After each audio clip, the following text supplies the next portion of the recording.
Gimana ya menjelaskannya ini? Saya nggak ngerti apa kita ini paham apa enggak sebenarnya rapat ini. Yang dijelaskan oleh Ibu Wamen tadi itu sama juga dilakukan oleh Komnas Perempuan. Dari tadi yang kita dengar ini Pak Pimpinan, soal kekerasan seksual, kekerasan rumah tangga. Loh, Kasih kasih kita kesempatan, Pak. Kan kita juga baru, Pak. Ibu Menteri dan Ibu Wamen ini masih baru, Pak. Jadi Sapa 129 seperti yang Ibu Menteri sebutkan udah sampai kepada tiketing. Jadi artinya ketika korban menelepon itu sudah langsung terintegrasi. Kalau dulu masih manual dan itu tidak berperspektif korban, sehingga ketika laporan sampai ke atas turun ke bawah masih mesti ditanyakan dan ini menyebabkan trauma. Tapi balik lagi, Kementerian PPPA memang kalau dibilang kita ini ngurusin setengah perempuan seluruh Indonesia. Yang artinya itu 50% itu adalah perempuan. Dan sepertiganya adalah anak. Dan itu kalau dihitung 2/3. Dan dengan budget yang begitu kecil, memang sangat susah kalau kita tidak melakukan kolaborasi. Kita bicara soal Sapa 129. Kita hanya bisa sampai kepada layanan ketika korban melapor. Memang ada yang namanya dak non fisik. Nah, kami sudah telusuri. Ternyata dak non fisik itu 58% bisa dilakukan langsung penanganan kepada korban. Jadi itu layanan langsung kepada kalau korban terjadi perlu penanganan kesehatan, perlu visum dan segalanya. Jadi efektif enggak, Bu? Benar. Efektif enggak dak non fisik ini? Sangat efektif, tapi permasalahan adalah kita tetap butuh kolaborasi semua karena bagaimana menyampaikan kepada para SDM-SDM yang mungkin tadi disebutkan juga, kadang-kadang SDM kita baru saja bekerja, udah dipindahkan. Jadi ketika kita monitoring, melatih bagaimana cara memakai dak non fisik ini, mungkin udah berubah lagi. Jadi 58% bisa memakai pada penanganan kasus, 25% bisa di dalam pencegahan, dan 17% kita di dalam pengolahan data. Tapi balik lagi ketika harus, karena rentan memakai itu kan ada 2 kali pembayaran. Nah, waktu angka ketika nggak keluar mungkin karena administrasi nggak bisa atau apa. Nah, ini yang sebenarnya kita menemukan memang tahun ini kita perlu penguatan kembali di bagaimana menggunakan dak non fisik ini efektif. Nah, untuk Sapa 129 kita hanya melakukan dari sisi korban. Kita sangat-sangat butuh penegakan hukum. Tadi yang Pak Wakil Ketua mengatakan benar, banyak sekali pelaku-pelaku yang ternyata dalam lingkup terkecil, lingkup keluarga, ada juga lingkup-lingkup kepada relasi kuasa. Nah, ketika tahun lalu kita mencoba menggandeng ini sampai ke jaksa, ke hakim, ikut memonitor, kita juga nggak punya tangan. Kita hanya punya tangan sampai status di penanganan korban. Tetapi efek jera, penegakan hukum, itu sangat diperlukan polisi, jaksa, hakim mempunyai perspektif yang sama untuk mengerti, balik lagi, bagaimana kita mainstreamingkan undang-undang TPKS digunakan sebagai landasan hukum, bukan KUHP. Nah, ketika kita bersowan ke Mahkamah Agung, ternyata dapat jawabannya begini, Mahkamah Agung tidak bisa kalau dakwaannya tidak mengacu kepada undang-undang TPKS, mereka tidak bisa memilih itu sebagai bahan untuk menentukan penetapan hukumnya.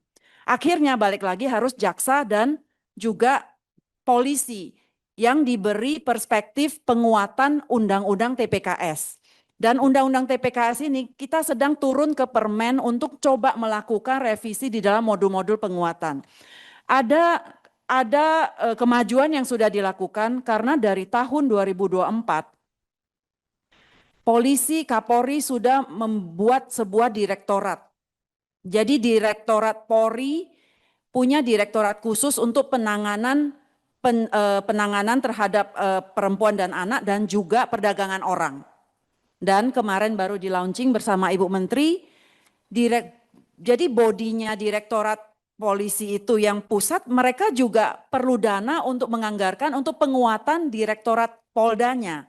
Jadi tahun ini Direktorat Polda sudah membentuk, Direktorat Polri menurunkan 11 Direktorat Serse Polda di 11 kabupaten yang memang banyak terdampak perdagangan orang dan kasus-kasus yang tinggi.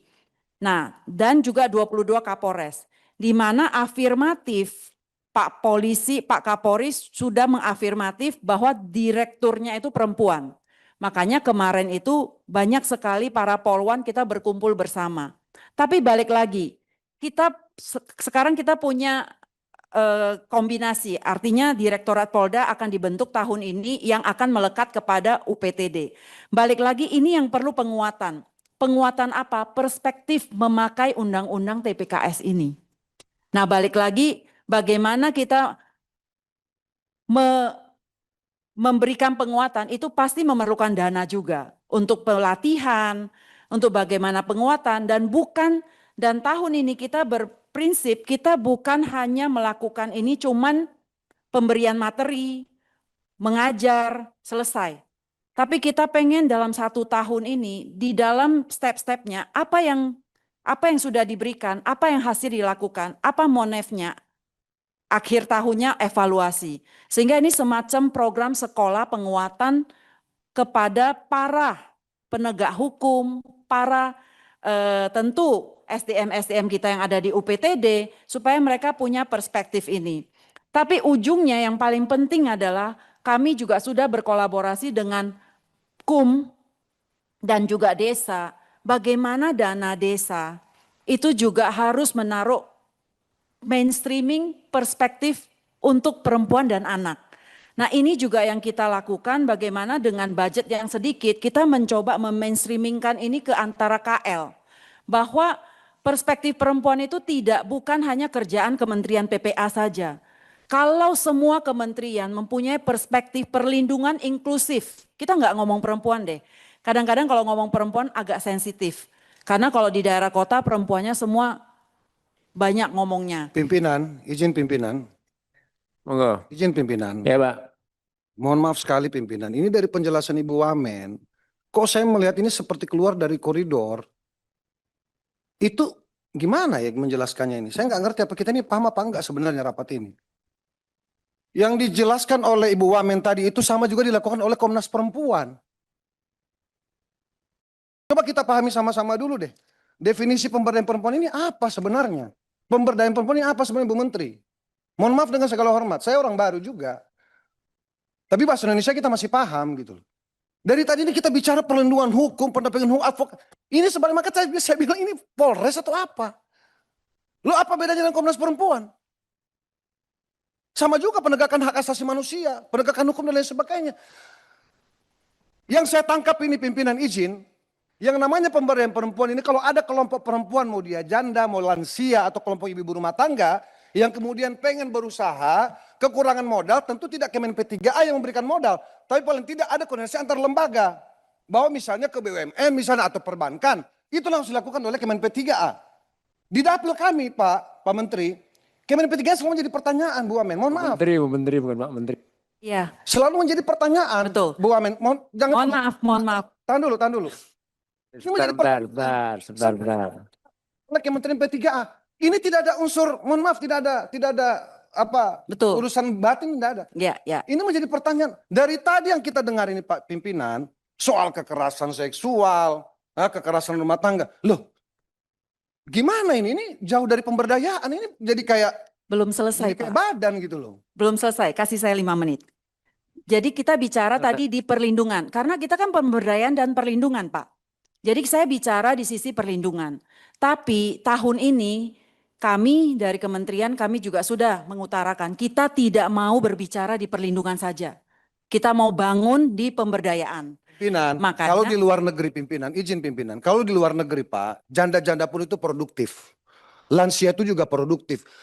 Kemen P3 tidak bicara itu dari tadi. Mas sabar dulu. Bukan, maksud saya gini Pak Pimpinan izin. Supaya kita ini rapat ini arahnya jelas. Kita ini masih banyak loh, di Jakarta khususnya Pak. Banyak ini kita punya lansia-lansia tidak diproduktif Pak. Kemen P3 juga jarang sentuh kok itu. Kita bisa lihat datanya sama-sama kok. Saya kan ajak Bu Wamen waktu itu. Bu Wamen, ayo dong kapan kita turun sama-sama. Kita lihat kacamata Bu Wamen yang mana, kacamata saya yang mana. Tentu saya tidak bisa lihat semua. Mungkin ada yang dilakukan oleh Bu Wamen. Tapi kan kita pengen ini searah gitu loh. Dari tadi ini soal hukum terus. Itu sudah ada tugasnya Pak. Sekarang kita kalau ada kekerasan perempuan, Pak Kapolres sudah ada itu Kanit PPA. Enggak usah Kemen P3A yang di situ. Terima kasih pimpinan. Moga Bu, lanjutkan. Terima kasih Pak. Nanti tahun ini kita jalan bareng Pak. Kasih kita kesempatan Pak. Kan kita juga baru Pak. Ibu Menteri dan Ibu Wamen ini masih baru Pak. Jadi kita masih perlu loading, kita masih perlu belajar bareng. Tapi kami mengapresiasi banget karena kami disupport sama Komisi 8. Kami senang sebenarnya. Izin. Tadi yang Ibu mau sampaikan tadi, lanjutkan dulu. Ya, yang kedua. Makanya belum selesai Pak. Oh, lanjutkan dulu itu, baru nanti yang lain. Yang kedua, kalau untuk PNM kita sebenarnya membantu. Jadi kita dibantu sama PNM ya Bu Menteri. Jadi BUMN banyak membantu kita untuk personal. Tapi balik lagi, nah ketika kita datang ke lapangan, yang kita tahu tingkat partisipasi angkatan kerja perempuan. Nah banyak sekali sekarang perempuan ini bukan cuman jadi tulang rusuk, banyak jadi tulang punggung. Nah balik lagi ini yang kita gali, ternyata pendataan yang ada, apakah pendataan ini sesuai? Bahwa di daerah-daerah desa-desa tertentu banyak loh sekali perempuan itu sekarang bukan ibu rumah tangga lagi, tapi status mereka ibu rumah tangga. Makanya pendataan ini yang sebenarnya Ibu Menteri juga sudah bersowan kepada BPS dan bagaimana raker kita ini ingin mendorong bagaimana program, bukan kita bicara teknis. Apa yang dijelaskan oleh Bu Wamen itu terlalu teknis. Harapan kita bagaimana kita dalam raker ini membahas program kerja kementerian dan mendorong anggaran. Betul Pak, makanya harus kita selesai. bukan lagi menjadi advokat di sini. Kan Pak. Ya kan? Iya. Saya kira itu pimpinan, saya kira sudah semua jawaban pasti akan sama karena menyangkut persoalan keluhan. Yang poin paling penting tadi bagaimana nanti Kemen PPA memberikan program non fisik itu dirilis ke kami sesuai dengan dapil masing-masing. Ya. Yang kedua kita punya kesepakatan Komisi 8 karena Kemen PPA ini bagian daripada indikator kuat untuk mendukung sumber daya manusia Indonesia, perempuan dan anak, kita dorong sama-sama peningkatan anggaran. Begitu juga Komisi KPAI, kita dorong sama-sama. Itu sepakat yang harus kita lakukan pada sore hari ini kalau kita mau melihat Indonesia mempunyai sumber daya manusia unggul ke depan. Saya kira itu Ibu Wamen masih cantik. Saya juga ingin undang Ibu Wamen ke dapil saya. Tapi saya takut karena mantan Ibu Wamen DPP saya.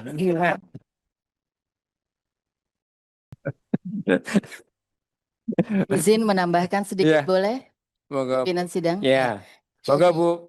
Ya. Silakan. 1 menit Bu.